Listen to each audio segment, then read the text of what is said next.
Ok, lo siguiente que voy a hacer no es un review, no es un resumen, es una criba o crítica de lo que es la película The Sound of Freedom o El Sonido de la Libertad. Esta es de hecho una reflexión que no he visto hasta ahora por una simple razón. El tema que trata la película es pesadísimo, así que chéquenme todo el video entero para que puedan tener otro tipo de discusión aparte de la que se está dando justamente ahora a raíz de esta película. Y es que sucede que el pasado 4 de julio de este 2023 fue estrenada en Estados Unidos El Sonido de la Libertad, dirigida por Alejandro Gómez Monteverde, director que ha tenido participación solo en 3 películas en su carrera. Su carrera está conformada por estas 3 películas nada más, empezando con un excelente debut con la película Bella o Bella en el Festival Internacional de Cine de Toronto en 2006, seguido por Little Boy, finalmente llegando a esta que es El Sonido de la Libertad.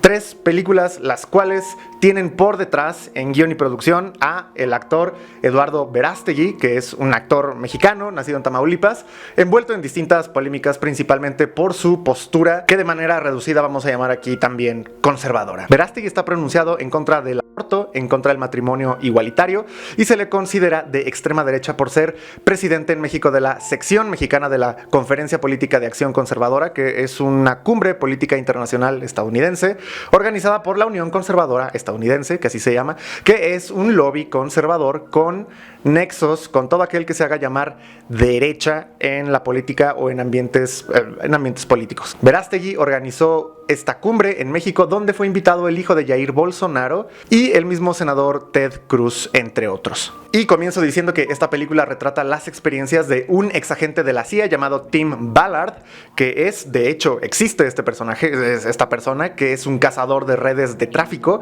pero no cualquier tráfico, sino es un tráfico bastante delicado, que es la trata de... Por supuesto que no lo puedo decir porque si no me desmonetizan y además YouTube cree que censurando esos nombres con eso está peleando algo.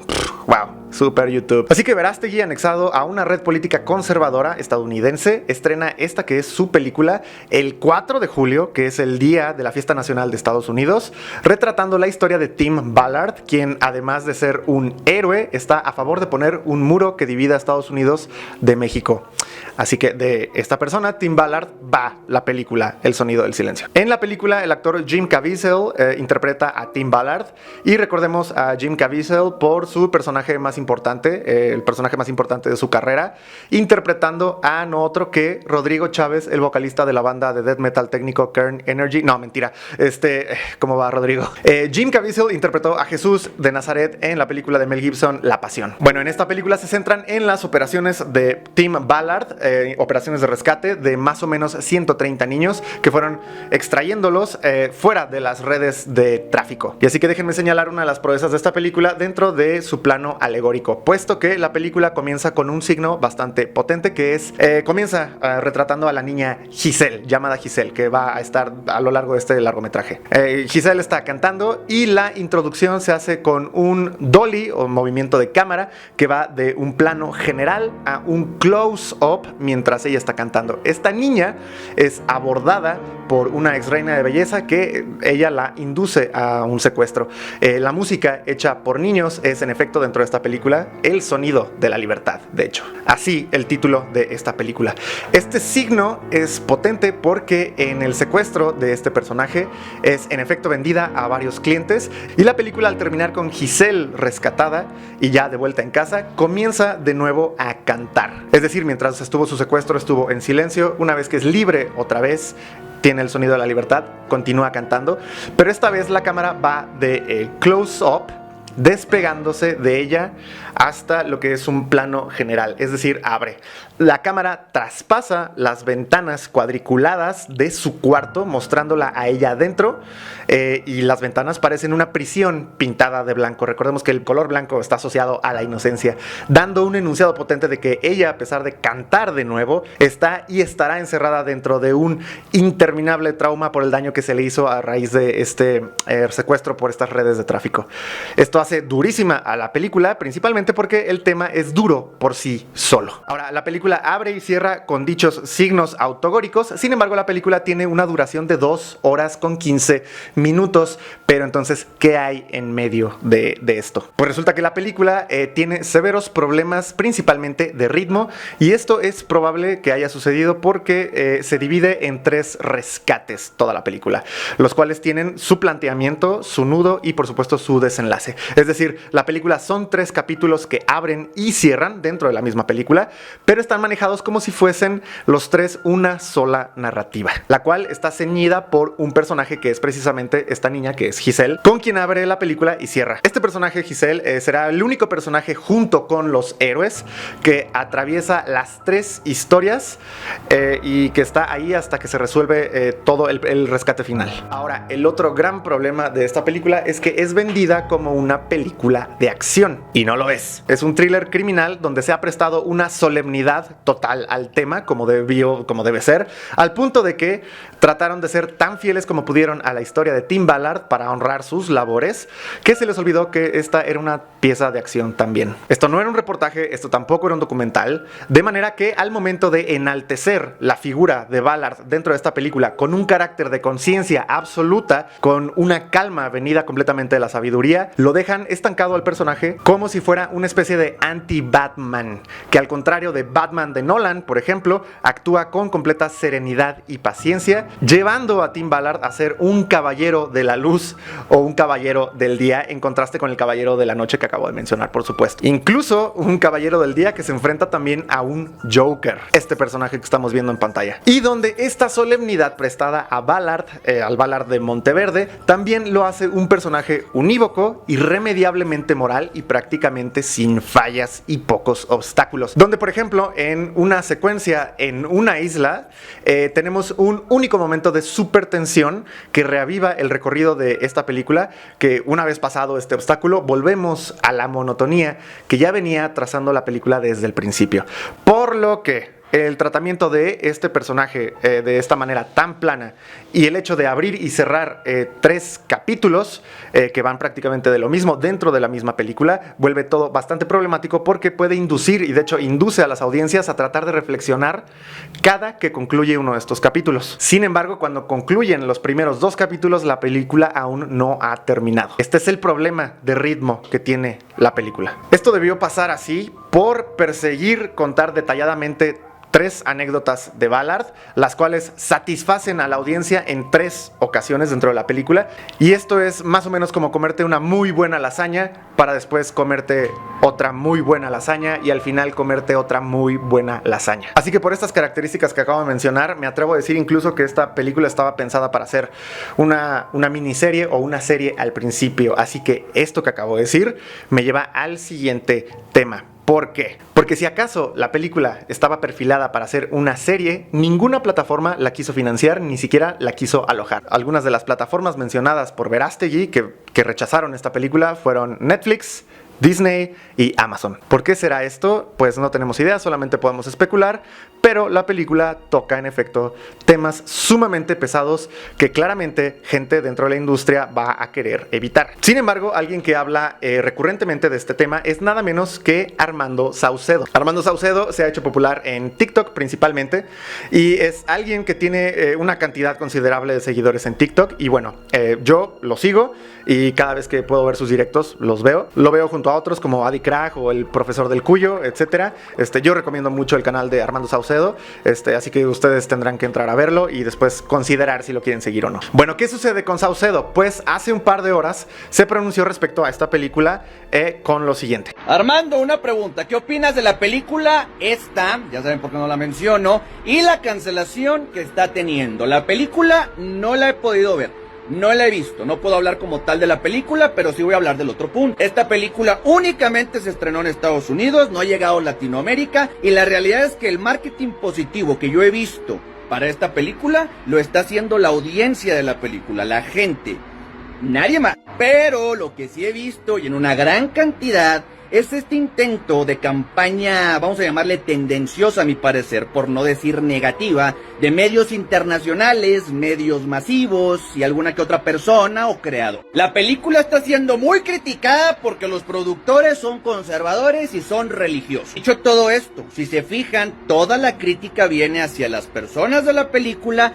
pero nadie habla del punto central de la película. El problema central de este pedo. Me molesta que la gente se preocupe más por los tintes conservadores, religiosos o conspiranoicos que pueda tener la película y no se centren en tratar de impulsar y apoyar una película y un proyecto que lo que busca es visibilizar un problema gigantesco que tenemos a nivel global. Ahorita no se trata de yo soy izquierda, soy derecha, soy conservador, soy pro. No, se trata de enfocarnos en el problema, güey. Por alguna razón no quieren opinar sobre la película, no lo hagan, no pasa nada, simplemente no se dediquen a tratar de manchar la película. También se dice que estas dos plataformas rechazaron reproducir la película. No lo puedo confirmar, no he encontrado una nota que así lo diga. Tampoco trabajo aquí, entonces no los puedo confirmar, solamente les digo lo que se dice por ahí. Y si esto es cierto, a mí me encantaría entender el por qué.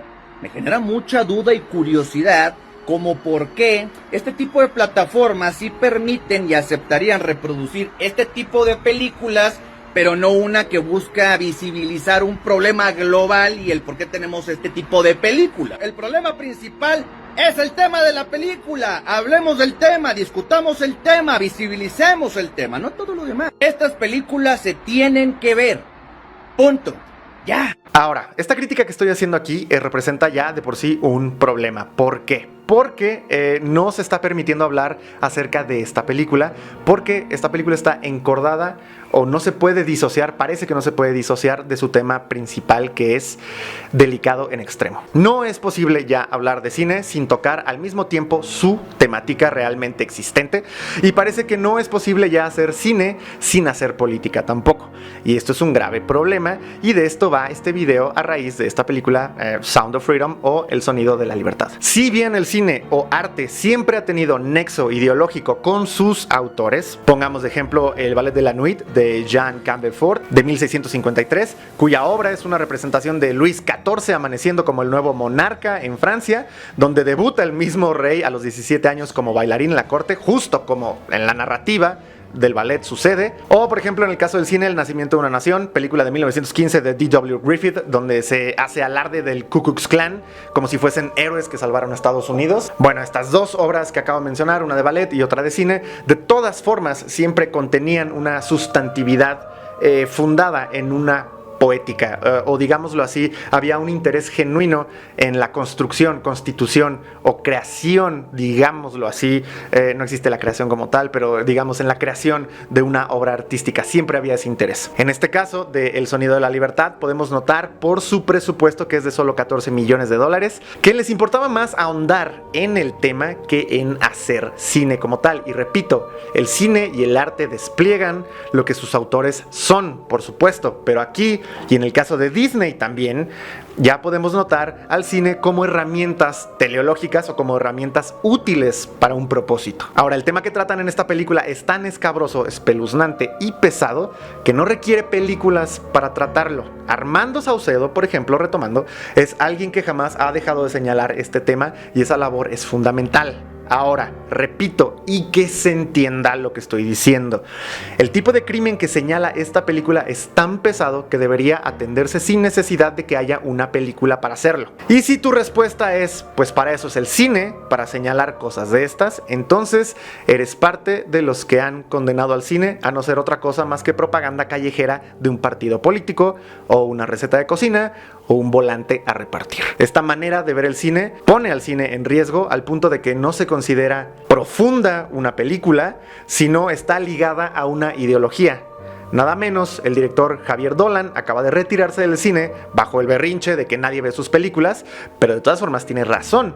La gente no soporta un retrato cinematográfico que no tenga pintados los colores de su partido por todos lados, por decirlo de alguna manera. Para el director de la película El Sonido de la Libertad, Monteverde, es imposible que se le contrate como director en otros proyectos porque ya está estigmatizado como un fabricante de imágenes de propaganda de extrema derecha, casi como si estuviéramos hablando de Leni Riefenstahl, quien fue la directora al servicio del régimen alemán en los 30s, con documentales como El triunfo de la voluntad de 1935.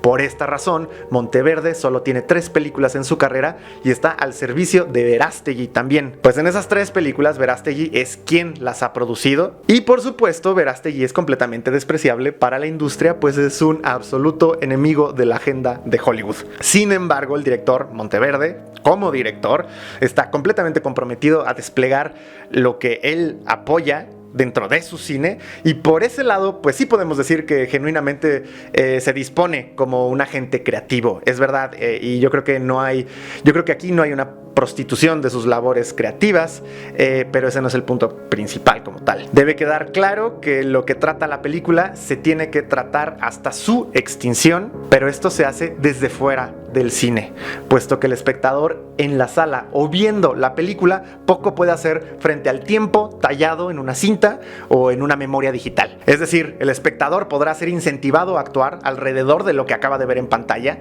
pero su pelea será fuera de las salas de cine. Pero para que se haga esto, en este caso la película tuvo que ser plantada como una nematología. ¿A qué me refiero con nematología? Nematologías, entre otros significados, se le designa a ciertas instituciones ideológicas que se constituyen regularmente en el seno de las nebulosas ideológicas. Estas nebulosas ideológicas pueden ser religiosas, políticas, filosóficas, que estarán dadas dentro de una sociedad y que están orientadas en el sentido de la determinación de los hilos de conexión que mantienen las unas con las otras y entre sus propias partes. Es decir, los hilos de conexión, los atos en nematología, referirían, por ejemplo, al caso de esta película, donde esta película está entretejida con la nebulosa ideológica a la que pertenece o de donde se despliega Verástegui. Por lo tanto, parece que es imposible disociar su cine de su ideología y del discurso que tenga incluso dentro de su película. Es decir, que Verástegui, adherido a sus lobbies políticos en favor de los intereses de Estados Unidos, ha extendido al cine como otro más de los hilos del tejido de su agenda, haciendo ya a la película indisociable de él y de lo que apoye o no apoye. Puesto que si decimos no me ha gustado la película, la gente de inmediato te tomará como un enemigo de Verástegui, un amigo de la y con esta vaguedad de criterio en la audiencia probablemente también se recurra a apoyar cada paso que tome Verástegui en cualquier ámbito, porque pues cómo es posible que Verástegui sea una mala persona si está en contra de redes de trata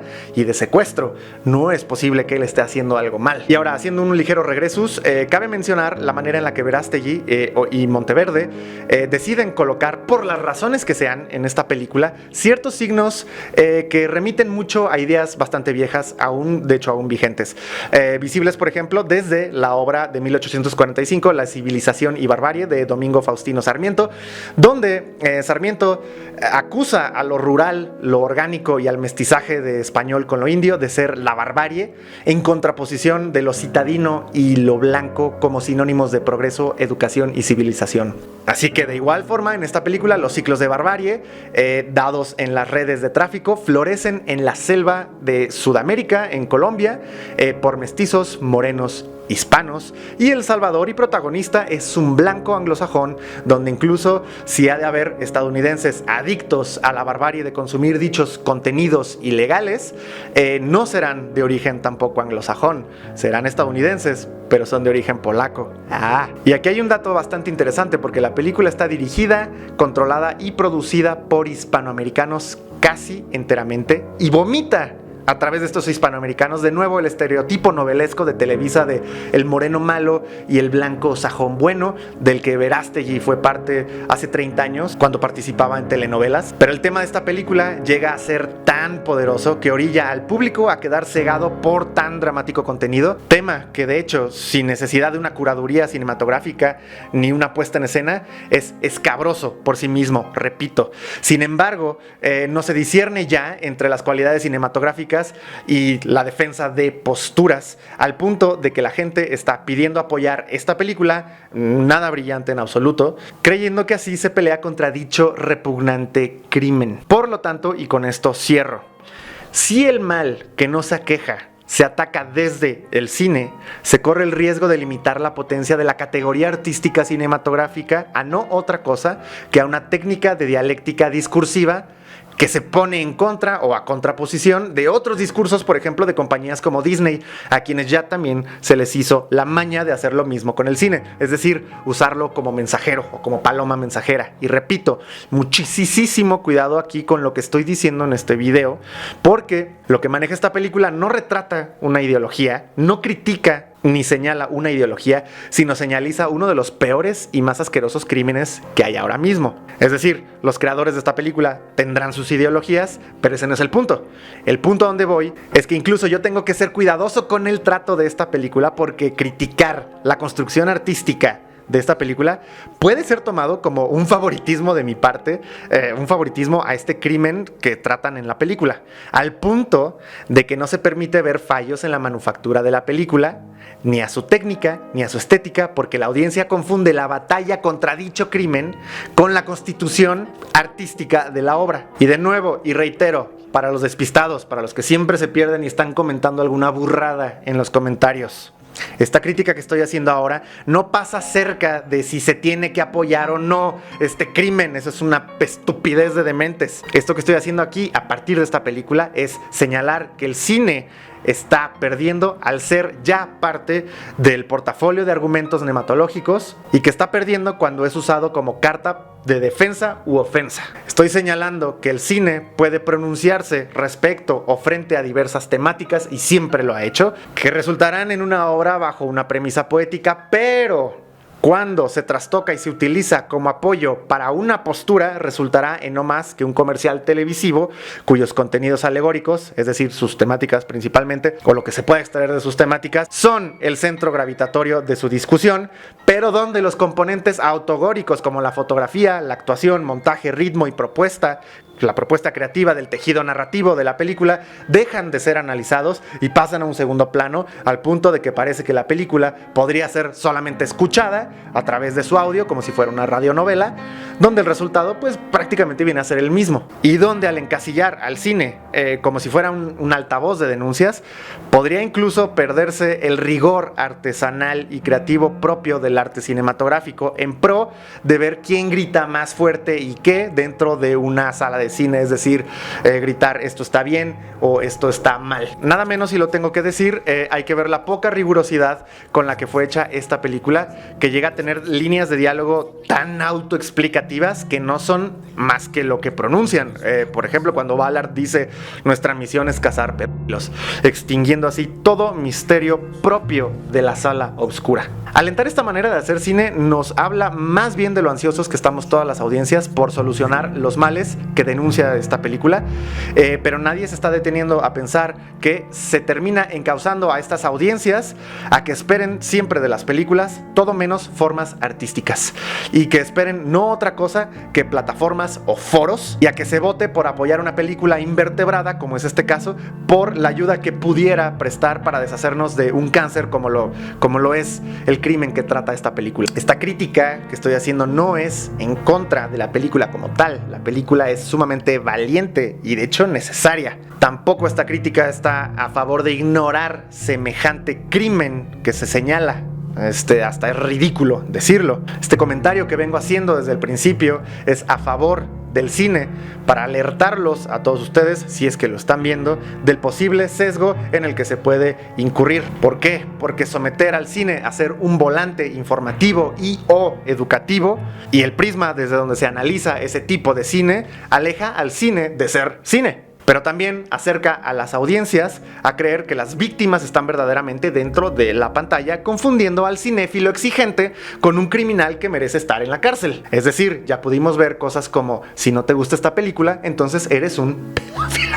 Así también las audiencias salen creyendo que el crimen se ha combatido ya en la sala de cine, de mano del héroe, por medio del desenlace de la obra, donde no van a permitir las audiencias que se hable mal de dicha película, puesto que esa película representa un mérito heroico para dichas audiencias confundidas, omitiendo que al estar en una función de cine, antes que velar por una niña secuestrada, están en presencia del cine secuestrado siendo usado como una paloma mensajera, donde parece que tampoco se entiende que la cámara no es un arma y que el crimen se pelea allá afuera y no en la sala oscura.